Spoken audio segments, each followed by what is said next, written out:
It's Gilliangladrag. It's Gilliangladrag. It's Gilliangladrag Fluff-a-torium. It's Gilliangladrag. It's Gilliangladrag. It's Gilliangladrag Fluff-a-torium. It's Gilliangladrag. It's Gilliangladrag. It's Gilliangladrag Fluff-a-torium. Show.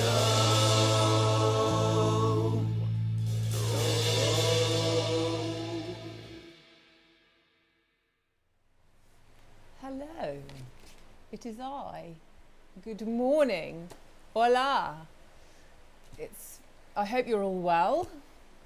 I hope you can all see me. We had a bit of an Instagram incident, but I think it's sorted at the very last minute by the very clever Christopher. Yes, master. Now it's very, very hot here. It's even hotter in the engine room. It's 27 degrees in here. So we have actually got the door open of the studio and a fan on if you can hear a funny noise in the background. I've left Bowie be because it's just too hot. So excuse the extreme noise out there. Yeah, extreme noise, but also if a courier turns up and wanders in, that could possibly happen. Maybe not on a Jeopardy. Sunday. We love a bit of Jeopardy. He loves it. He loves it.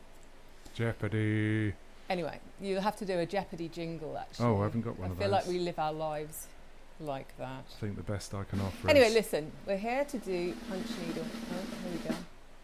Oh, is that your... Anyway. That wasn't prepared. We'll work on that. So, punch needle. Gorgeous punch needle. Very, very popular. Everyone loves to do it. We have sold loads and loads of you stuff to do it with, but we still get people coming in going, it won't work, I can't do it. Oh, sorry. Easy. So I'm going to show you again how to do it, because once you know how to do it and understand the basics, it's like super easy, okay? I must just show you though, because I started this last year. This is so typical. Literally a year ago. I started this, okay? It is finished, and I thank you. Can I have a round of applause on the chat, please? What's happened? I haven't got a round of applause. No, I mean on the chat. Oh, I was trying Everyone to join in, you know. it's called like an emoji. Anyway. Okay, something like this. So I am going to turn this into a cushion front. Watch this space. Don't hold your breath though, eh? I've actually got another one here that I think I made the year before. Actually, it was the year before. 2 cushion covers coming soon. I made this one during lockdown. It was a bit random. Just did it really quickly. I don't know who it is. And then I've got a few other bits and bobs here. And then I made this the other day, on Friday actually. Little piece of watermelon. So I'm just going to run through with like how I did that, because it was so quick and easy. The thing I start with, which I do thoroughly recommend, all the thoroughlies, is one of our frames. They come in, as you've just seen, the big one. This is the baby one, and there's also a middle-sized one. You need to attach your cloth that you're going to punch needle onto to something and get it nice and drum-like, taut. Okay. Oh, don't do that. Oh, sorry, it's right next to my microphone. When I run my little workshop, which we are now doing again, we've planned an actual real-life workshop. Sorry, I think I just... Sorry. We've planned a real-life workshop. When I do my little workshop, we give everyone a hoop, because there's not enough time to get a whole frame's worth of punch needle done. So you can also use a hoop. Any size hoop will do. But whatever you put your monk's cloth into, if you've never heard of monk's cloth before, why is it called that? We did find out, didn't we? I can't even remember the reason. Because monks made it. I think monks' dresses, cloaks used to be made of it. It's basically quite interesting. Can you go to the overhead close-up for me a sec, Chris? I'm just going to talk about monk's cloth to everybody. All right, so it's got these little holes in it, as you can see, but also it's quite... So as you stab your punch needle tool in and then out again, it kind of... Can you see how the hole gets bigger? So it's quite malleable. And then it grabs the yarn That's kind of how it works, and closes up again. Okay, back to me. That's monk's cloth for you. So monk's cloth, all right, I've got a roll of it here. We sell it in the roll like this, but we also sell it by the metre in cream. But this is the pale pink. You can't really see it terribly well on camera. So if I just show them next to one another, maybe you can. That's the cream. This is the pale pink. The pale pink's really nice, actually, if you're going to see it. I mean, to be brutally frank, you don't really see the monk's cloth unless you want it to be part of the deal. So I actually did this on the pink, but of course I've just folded around the back. That's the front. You won't see the monk's cloth. Doesn't really matter what colour it is, therefore. Anyway, so I definitely recommend the frame. They're not expensive either. This one's like £3 or £4 or something. Then you do need some drawing pins. I know everyone has those in the kitchen drawer at home, but we do sell them if you don't. And then, like I say, just cut it to size, cut it slightly larger than you'll need it. If you're doing a really, really massive piece that's going to take you quite a while, I often tape the edge, all right, with either masking tape or wide sellotape, just to make sure that it doesn't fray, because the monk's cloth will fray, as you can see. You can punch needle onto other fabrics. I'll talk about that briefly at the end, and the finer tool that we also have. So, what do you need to do it with? Well, you kind of just need that, and you need the tool. This tool that we sell is made by Rico, but it's quite cool, and I'll just quickly explain why. Because it does different length punching, all right? So, for example, with this cushion front that I've just finished, the background was done on setting D, which is the smallest, and then these polka dots, I think from memory, were done on B, which is the second largest. So what I'll do now is just explain what I mean by that. Basically, it's adjustable by it's got a spring in it, and that determines how much the top pokes out, okay? So when I'm on D, which is the smallest one, it just pokes out by about 1 inch. And then if I put it right up to A, it goes up to about 2 inches. And that's going to determine the size of the amount of loop, which is basically what it is. It's punching through a loop, and it determines the size of the loop. So it will stand proud. So if I just turn it slightly on its side, you can see that all of the polka dots stick out more than the background, okay? So you could choose to do your piece entirely the same length, or you could choose to alter that, and of course that's what I've done here as well, and I've used a much chunkier yarn and poked it much further through, whereas this is all much flatter. You can also poke through larger chunks of yarn and then trim them so that they're not loops anymore and they're just single pieces. Oh, the world's your oyster.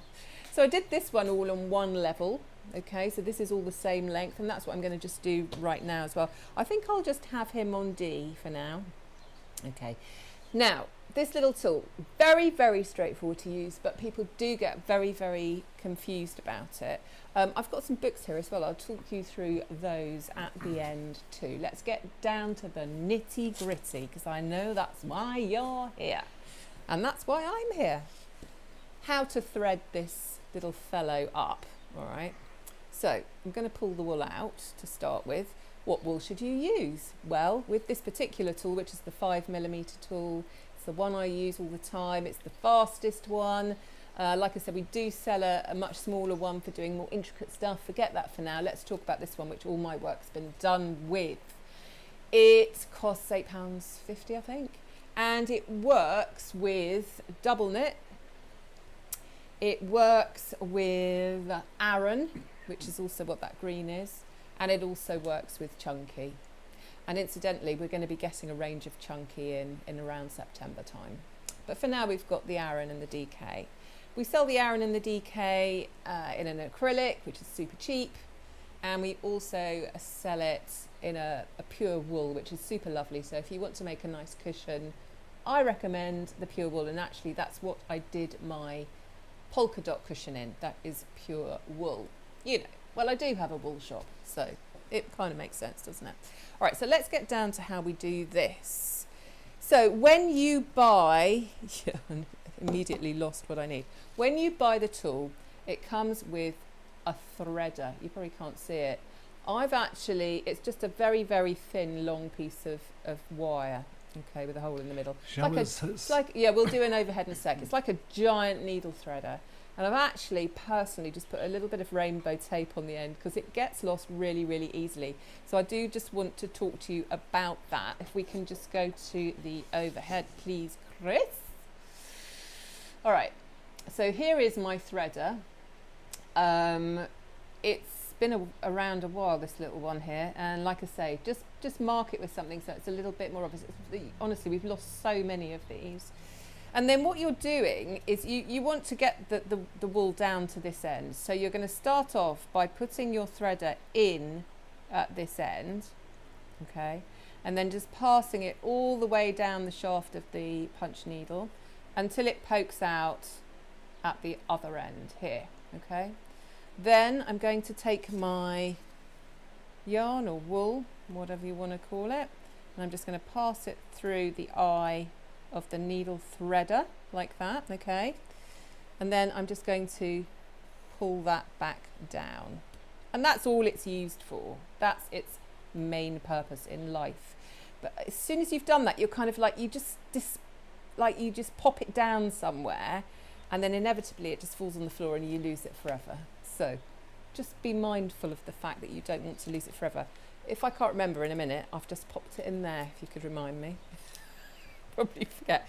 All right, so now back to the overhead. Sorry, where have you popped it?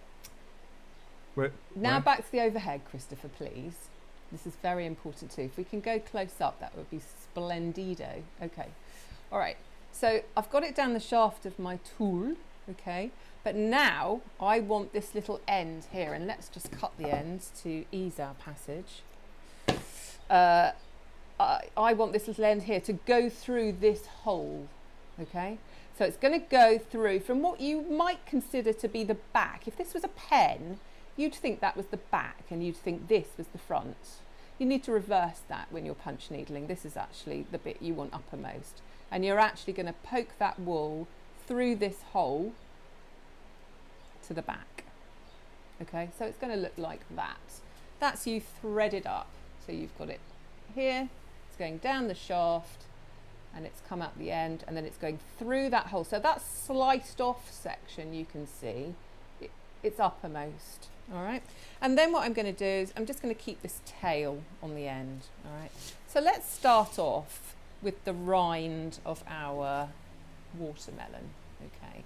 So basically what I did was I drew this on first, and to be perfectly honest with you, I prefer to do it with a pencil, because bizarre though it may sound, you can sort of rub it out if you go wrong, and it's not quite so permanent as a marker pen, but you could use a marker pen as well. So I'm just going to draw on the rind, and this is really just a rough guide, you know, this is never going to be exact. And I did put a video of me making this little chap on Instagram and Facebook, on my Instagram reels, and you'll see that when I draw the pips, the watermelon pips, I end up doing them in a slightly different place. So this is just a rough guide. You don't need to stick rigidly to it. And I do think, though, that it's slightly easier if you do this first. So without further ado, let's get punching. All right.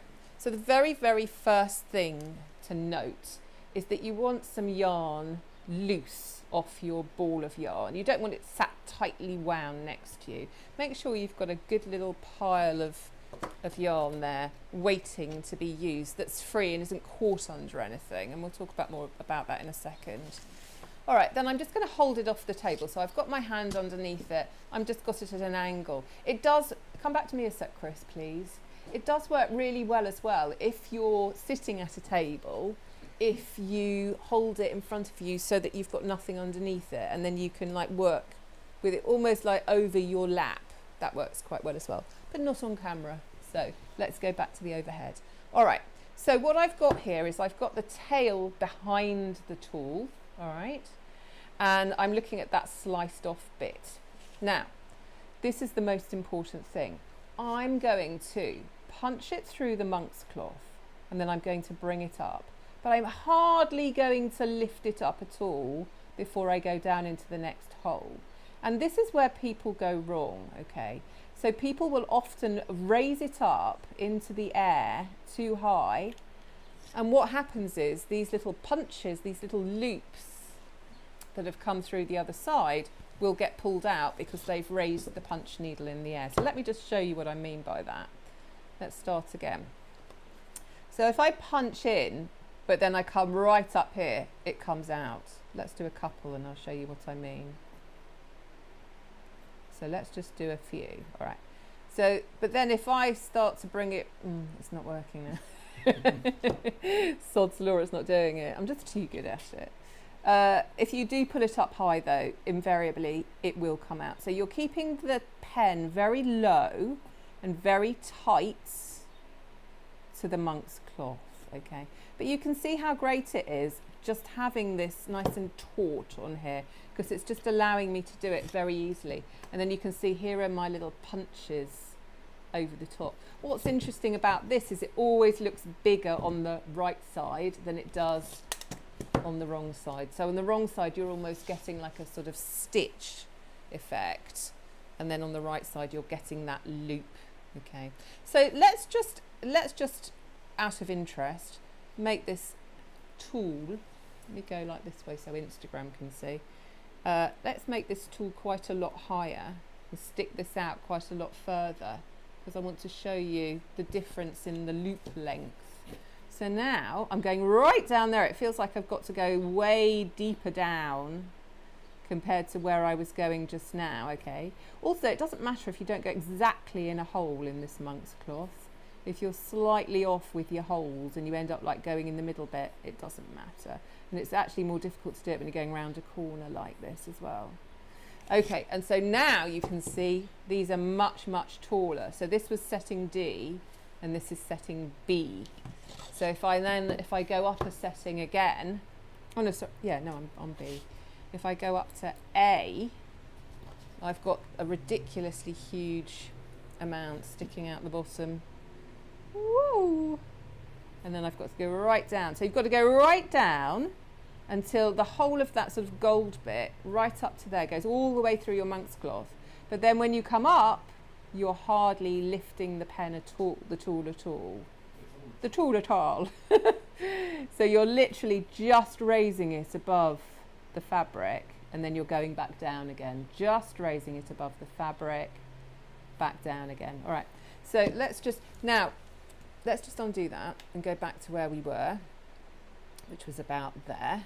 And you can see how it's made these enormous holes here, but if I just run my finger across the monk's cloth, they'll just close up again. All right, so let's go back to setting D, because that is a little extreme, my friends. So I'd say setting D is your kind of normal amount. All right, what I want to show you now though is how this will not work if it gets stuck. Do feel free to ask questions as well. Obviously this is live, that's the purpose of that. Got a question. You've got a question, go on then. Kerry Harvey Come on back the to me, book. so yes. She says roughly, note the word roughly, how many balls did you use on your cushion? I know exactly how many. I think I used... Oh, I know exactly, I think I used. Wait, was it... That's very I precise. think I used four 50-gram balls of the yellow mustard, and I used 2 50-gram balls of the pink. Because it was last year. It's like exactly. It's kind of left my brain. Yeah. No, I did know exactly, and I've got it written down somewhere, is what I was going to say. It's in one of my old Instagram posts, and it might even be on, there's a stories highlight. But if it's not on there, I'll add it to the stories highlight. Yeah, but I think do I that. used, so that would have been 200 grams of the background colour, and then I think I used 100 grams for the polka dots. Yeah. There we go. That's it, Stop exactly. being so rude, Christopher. I'm doing my best. Always. Rude, that is. So rude. Now, I just want to explain why people struggle and it goes wrong without you realising. And you'll be needling away. Yes, I've got the hang of this. Punch, punch, punch. And then you'll look down, or, well, obviously you're looking down already, but you'll lift your pen and there'll just be a long piece of yarn and it won't have gone through. Invariably, that is because it's come caught on something and it's not freely coming off the ball of yarn, all right? It either gets caught because you've got it too tightly wound, sitting in your ball next to it, or for me, it usually gets caught under something. So it gets caught round the edge of the frame, or it gets caught under the sofa, or the dog's lying in it, or whatever it is, okay? So always make sure, so do a bit, and then just check your yarn and just get into the habit of doing that. You can also get a ball winder that people use for knitting, which is just a sort of big spindle that your ball of yarn sits on, and it spins round as you pull it off. So that keeps it free flowing, if you like, which kind of makes sense with punch needle, I must say, if you're doing a lot of it. I would recommend that actually if you're doing a lot of it. But that's usually the reason. So I'm just going to like sit on my yarn and stop it from working so you can see. So if we go back to the overhead again, Chris. All right, so I am happily punching away, and I know that my yarn is free flowing.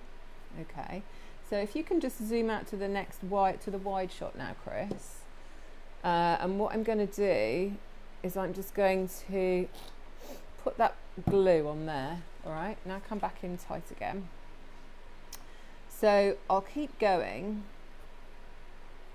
and it's going to work up to a point, obviously, because it's still free flowing, but let's just see what happens now.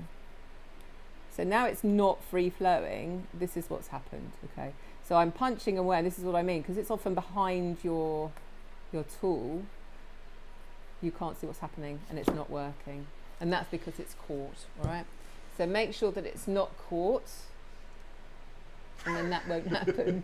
I was looking at the monitor. All right, so make sure it's not caught, and that won't happen. Always have your pen, I want to call it a pen, it's not a pen. Always have your tool with that slanty bit uppermost, all right? So this is always the way that I work. So I like to work with it almost like sort of going forward like this. I also work with it like this. So if it's off the table in front of me, sort of over my lap, and I'm going backwards and forwards, sometimes I'll work with it like this. But because I'm right-handed, I tend to do it like this. Okay. Well, it's a bit wiggly woggly. Now the other interesting thing is, I mean, although that looks quite wiggly woggly, when you turn it over, it's still a bit wiggly woggly, but it's that bit bigger. So it will always just look slightly bigger on this side of the work.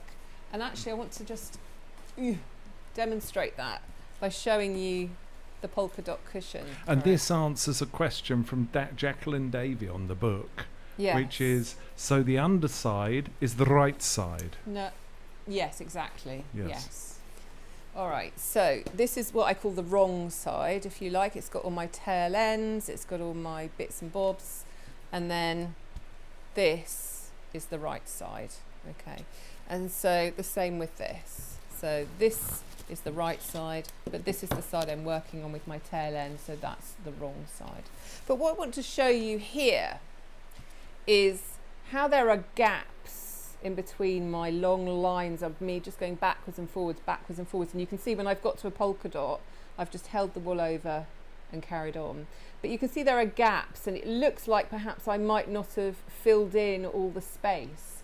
But on the right side, the front side, you can see, because the wool is that much bigger, because it's in loops, it is all completely filled up. The other thing I want to show you is if you get a stray loop that you're perhaps thinking looks a bit odd because it's not worked properly, you can actually punch it down again from this side. So you can use your tool to just push it back through again if you need to. So if you've got something that's gone slightly wrong, or is one random loop sticking in the air that shouldn't be, that's how to deal with that. Okay, so that's that one.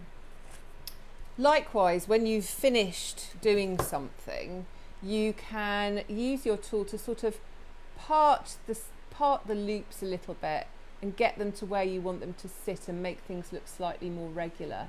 There are people that do sort of quite intricate work, and you sort of think, well, how have you managed to do that? It's a bit like when you make one of those pom-poms that's got a face on it, or is a piece of fruit or something, and you think, oh, how have they managed to get all, and often they'll just carefully sort out where all the yarn lies. And I think you can do that with this as well, to a certain extent, with a tool or with a pair of, like a pair of scissors, or small pair of scissors or something. So that's really it. Okay, there's nothing more complicated than what I've been showing you. Has anyone got any questions? Yes. Yes, go on. So Addie Osborne Yes. on the book. Yes. I may have missed this, on the but book, how? Facebook. Yeah. Yeah. I may have missed this. Yeah. But how do you make the yarn secure on the wrong side when you finish or change a colour? Yeah, let's do that. All right. Okay. I feel a button coming on. Go on, carry A on. button? What do you mean? Well, how do you make it secure? A button? Just carry on. You don't need a button. No, I've got a button here though. Oh, anyway. Can you go to the overhead shot, please, darling? All right. So the super close-up one, please. All right.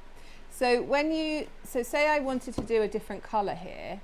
The first thing that I want to show you is that sometimes I put my finger there and pull the yarn through, and then I can carry on over here. Okay. Ooh, my yarn was caught. That's why it didn't stay in. All right. So then I can carry on punch needling. So that's the first thing I want to show you. And indeed, that is what I did with these polka dots. So there's a polka dot under there. But when I was going along, I stopped, put my finger on it, and went Did you do over. the polka dots first or second? I did do the polka dots first, and I would Ooh. recommend that. Ooh. Likewise, I did do the rind, but then I did the pips before I filled in this around them. Sorry, the back. I've glued the back. So You've glued it? I'm going to talk about gluing in a second. Oh, he's so interested. You can have a go at this later. Right, so carry on, okay? And then if I've finished now, and I've finished this colour, again, I put my finger on it, draw a bit out, and then literally snip it off. Now, these just dangle and stay. What I do tend to do is just give them a trim so that I don't catch them on anything. And then you can literally just start again, and it always just leaves a tail, all right? So that is literally it. There's no knot tying, there's no nothing. And then, as you can see here with my finished one, can you go to the next zoom out, please, Chris? If you can see here, I've literally just gone over it. Sorry, I keep saying literally. And I've just... Literally. I've literally... Been saying literally all the time. I have literally just... I mean, you know, I've gone from there to fill something in with that one. So I could... Because what you need to be careful of is not pulling these. If I pulled any of these now, it would pull all of the loops out. So I do just trim like that, okay? And then I glue. So come back to me a sec now, please, Chris. With punch needle glue. Oh, hold on a minute. What? Hold on a minute. What? What's that? What's that you've got there? Punch needle glue. Oh, it's not. No, well, do you know? All your sticky needs. I've been holding myself for that moment. Do you know what? I have thought right from the very beginning, I wonder if you could use Gemtac. And do you know, I'm sure you probably could. If you'd got some. Gemtac for all your sticky needs. How much is this? This is a bit cheaper, but I don't know if you get less. Anyway, it's designed to do the job, all right? So I'm just going to show you. So as soon as I finish this, a lot of people are making these shapes. So if you just wanted to make a shape like this, cut round it. There's a whole reel of me doing this on Instagram. And then I just folded down the back and I got the glue out. So I'm actually going to glue something for you now that's not glued. What's not glued? That's glued. Oh, this isn't glued. Here we go. This one's never been glued. Let me glue it. Let me show you. It's so easy. But basically, in answer to your question, the ends just get glued. Everything gets glued. And then you know that those loops cannot escape. And so therefore, if you made it into a cushion or something similar, you know it's going to be safe and well, even if a small child pulls the loops whilst you're not watching. All right, so if we could just go to the overhead camera. There's a couple of people suggesting that you could use Copydex or yeah, PVA. You probably can. Oh, I used this brush yesterday and I thought I'd washed it. It's rock hard. So sorry, I've got a rock hard brush. Never mind, I can still do the job actually. So look, you just literally slather it on, quite literally, and get all your ends included, and then you know it will be safe and well, okay? Yeah, I mean, it's just a water-based glue. I guess you don't want to use a really runny glue, okay? because it will travel through the fabric and it may come through bits of the monk's cloth, and then you may see bits on the other side. So be a little bit careful about which glue you use. Make sure it's, you can see, look, it's quite sort of glutinous, no, jelly-like. You know what I'm saying, because you don't want it to be really runny and watery. Okay, do you know what I mean? I actually think this is better than the gem tack for this job, because it's actually quite easy to spread as well. You don't want anything too gunky. Anyway, there we go. So that would be glued. I would now leave that to dry. Okay, and then it's ready to hang on the wall. So that's gluing. That wasn't very complicated. But yeah, so that is it. So there's no knot tying, there's no sort of complicated weaving in of ends or anything like that. Once you're done, just what I would advise, this has been glued as well. It feels quite plasticky on the back. But it's really while you're working, because this one took me quite a while. And you just want to make sure you don't catch it on anything whilst you're working, because it will literally just pull stitches out really easily. I just want to talk to you very briefly about that cushion that I've just finished, because these books are great. The pattern for this, oh, so massive. This is the large frame, by the way, which also isn't that expensive. I think it's £7.95 possibly. Right, so the pattern for this is in this book, which we sell, which is the Punch Needle book number 3 by Rico. We've got 1, 2 and 3. I'll show you the others in a sec. But what I like about these is they come with life-size templates in the back. So if you're someone that's not terribly confident about drawing this design on to the monk's cloth, these are great. And then they do obviously have the how-to in there as well, and the ideas and how you actually do it. So that's the one called Loco Loco for the polka dot cushion. There's actually a really nice, actually go to the overhead and I'll show everyone what's actually in this book. So some nice projects in it. So this one, it's got a leopard one as well, which I didn't do because it's slightly more complicated. And then there's some really cute animals. There's this one comes, I think they do these as a kit, but they've been really difficult to get hold of over lockdown. And there's cats. And then last time I ran a workshop, actually, someone did one of the smiley faces, which is really nice. Then I just want to show you book 2 as well, and some options with book 2. So book 2's got really super things in it as well. It's got some lovely, lovely little flowers that you can do.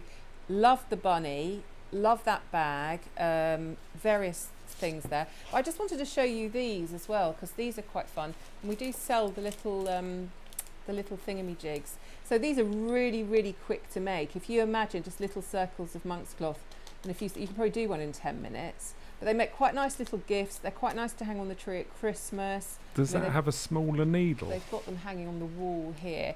No, you could do it with the thing I've been using and make it quite sort of punchy and have some bigger loops sticking out, or you could use the smaller needle and do it on a finer sort of calico or something like that. That's been done with a smaller needle.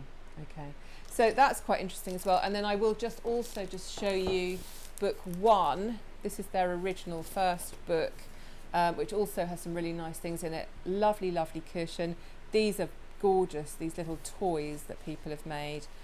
More cushions here. And again, these letter cushions. All again comes in the back here with the templates. If you want to just zoom out onto the next shot, Chris, please. Comes in the back with the templates. And shows you exactly how to do it all. I love these. Look at that. So cute. Anyway, that is the book situation. I've gone through the hoops and the frames. I've gone through the glue and the drawing pins. The yarn I've gone through as well.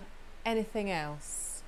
Any more for any more? Now, when my daughter did this, because she did a lot of this for her final piece for her degree, and she used the super chunky actually. Now when you're punching with super chunky, you can get it through the tool and then you really push it through and you kind of grab it from behind and hold the loop whilst you bring it up. That's how I did these loops around the edge here. Okay, it just gives textural interest and it's just quite interesting to use it, and also it grows really quickly, but it looks really cool with the different sorts of yarn together, I think, in my humble opinion. Are there any more questions? Yes, we have questions. Go ahead. I feel like I'll just Addie- carry on doing a bit Addie while I'm answering Osborne them. on Yes. the book. Can Yes. you do this on different cloth, or does it have to be the one you mentioned, the monk's cloth? Okay, so it needs to be suitable. If you're using this wool and what I've been showing you with the kind of DK Aran Chunky, this tool will not go through a fine fabric. You'd find it it's not sharp, so you'd find it very difficult to stick it through a close weave cotton or linen or something. We do sell Ada, which is Ada? another option. But if you've got the option, I'd always go for the monk's cloth because this is what you're meant to do it through. We do sell another set of tools that I was going to mention. Here they are. We are out of stock right here, right now, today, but there's more coming next week. These are much, much finer. So if I just show you the nib of this, so this is more suited to go through like a sort of calico or an open weave sort of linen, that kind of thing. Actually, if you just go to the overhead for me, Chris, I can just show I will it do. in the packet. When you have it in So- the right place. Hey? I will Oh. do when you have it in the right place. Okay. So you can see the nib is much finer. I don't know why I'm actually struggling to get it out of the packet. Hang on a minute. There we go. And it comes with 2 other nibs as well. So we'll have that back in stock next week. But you can see it's much, much finer and actually is quite sharp. So this one is more to be used with embroidery cottons and finer threads. Okay. So you obviously wouldn't be able to get the wool through that tiny hole. So that's much, much finer. If you want to, however, if you come back to me, Chris, if you do just want to use the wool like I've been doing, you would need this bigger tool and you would need to use something akin to the monk's cloth. Okay. So, Heidi Mack on the gram. Hello, Heidi. Will you be releasing any other dates other than 12th of September, as my sister and I would like to come for a course on Yeah. needle punch? Oh yeah, is that the date I've put it on? So this first tranche of Ooh, I like that word. oh, so do I. Where did that come from? This first tranche of courses, we are just kind of testing the waters with a little bit for obvious reasons. We've got a maximum of 5 people on each one, so we've had to raise the price a little bit. So as soon as these are booked up, if everyone's happy with the deal, we future-proof them against rules of 6 and all of that malarkey coming back in autumn, winter, then yes is the answer. I will do another one, but I just need this one to fill up first before I put a new date on. So yeah, we are doing courses. But you back haven't got here. them quite yet. You're I gonna do haven't it. put new dates No. on yet, but I will. You will. Okay. Watch this space. Okay. Okay. Or you If can you do private courses. Can you? Absolutely, yeah. So that could be sorted straight away. So if you and your sister wanted to book a date with me, just you two and me, we can do that now. We can organise the date. Not now, as in Not during this now. live, but No. you can drop me a line or ring up tomorrow probably be the best thing, and we can organise a date where you can just come and spend a couple of hours with me. Okay. Yeah. Good question from Addie on the book. On the Uh, book. we Where's think- this expression come from? On the book. The Well, you've got book. the gram, and Oh, you've I got the tube, see. and you've got the book. Oh gosh, he's just down with the trumpets. In it though. Anyway, Addie, again, good question. With things like the toys and cushions, is it possible to wash them, or would you need to dry clean? That's a good question. I guess it's all down to the glue, really, isn't it? Because if the glue The is glue water-based, and the yarn. I'm thinking you're probably going to be wanting to dry clean them, is what But I'm would the thinking. dry cleaning I mean, the not, yarn. Well, might you dissolve the glue? do you know what? I stick everything in the washing machine. Actually, if you buy this yarn, it is it's super wash, I do believe. Yeah, you can wash this in the machine at 30. I would stick pretty much anything in my washing machine on my delicate setting, which only takes a short amount of time. It's super delicate and super lukewarm and not very hot or not very cold. So I'd probably give it a go. Be all right. What? 'Cause My what's the main worst that concern- could happen? Well, the worst that can happen is it might come apart a bit. But I think the main concern would be the glue dissolving and your stitch is coming out as it bashed against the sides of the machine. Oof, no, hand wash. Hand wash. Hand wash only. Hand wash. Hand wash or dry clean. Yes. Yes. Do you want to go back to the other head and I'll just carry on doing a bit more of this whilst I'm answering questions? I could do if you had it under the camera. There we go. The only issue is I don't have any more questions. Oh, okay, fine. All right, so just to recap then, okay? Hold on. There's a suggestion that you could surface sponge it, maybe. Yes, exactly. There you go. That's what I would do. Would you? Yes, absolutely. So make sure your yarn is nice and clear. Pull it through so that your needles, your tool's just about above the fabric, okay? We're going to go down all the way so that that gold bit goes all the way down, but then when we come up again we're only coming just above and then down again and then down again and then down again, and just make sure that your yarn is running free from its ball, okay, or employ a small child to sit and make sure that that happens and that your yarn doesn't get caught. Or get one of those ball wonders. Sorry, there's one of my hairs stuck in this. There we go. Away. And let's just finish the outside of the watermelon slice, shall we? Right, any more for any more? I have nothing more for you. Oh, Okay. hold on. No, I have nothing more for you. No? Okay, all right. Well, hopefully that's explained it to everybody. Now you see when I finish off now, I just hold that down, okay? And then I would turn it round because I like to go from right to left. And then I pull it through, not too far, but just to there.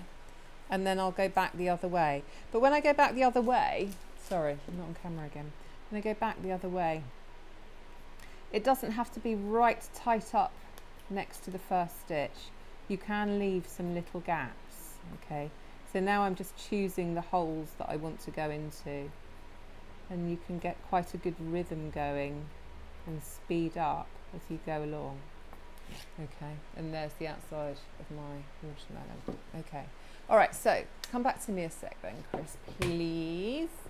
So that's it, and then, you know, after a while, it will look like this. How long did that take? Well, I started it last year. But do you know what? It's been sitting in the studio probably with about 2 inches waiting to be finished for about most of the year. So, okay. So that's all I've got to tell you, really. We are having a small addition to the family in a couple of weeks. There Gillian. will be the Gillian. pitter-patter of tiny paws. Oh, thank God for that. Bessie, where are you? I think she's hot. I she's didn't hot bring in her the up other here room. today because I think she's really hot. We're getting a miniature dash hound called Bagel. So next time we do a live, Bagel will be here, which will no doubt cause complete and utter mayhem.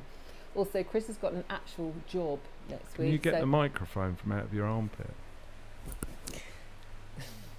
So we will be back. I'm not sure when is what I'm getting to. And I think the next live tutorial I'm going to do will be a felt slipper taster, maybe, Ooh. unless I come Particular up with flavours? something else in the meantime. So I have an online slipper course that you pay for to watch, and you have lifetime access to it. So I don't want to replicate that. And obviously it's like an all-day activity. But what I want to do is give you a little taster of what that course entails, and then you can decide whether or not to do it. We do now have all of our slipper last shapes, sizes back in stock, along with all of the soles and everything. I know it's really, really hot at the moment and people aren't thinking about felt slippers, but they will be. So maybe we'll look at doing that, but I'll come back soon and do another tutorial for you. I'm going to go now. Have a lovely, lovely day in the sunshine if you've got sunshine where you live. And thanks for tuning in. Please do like and subscribe to my YouTube channel if you can, because it's really helpful and it attracts more interest, I think. Is that the reason? Something like that. But it's helpful really anyway. know. So thank you and goodbye. Wave, Gillian, wave.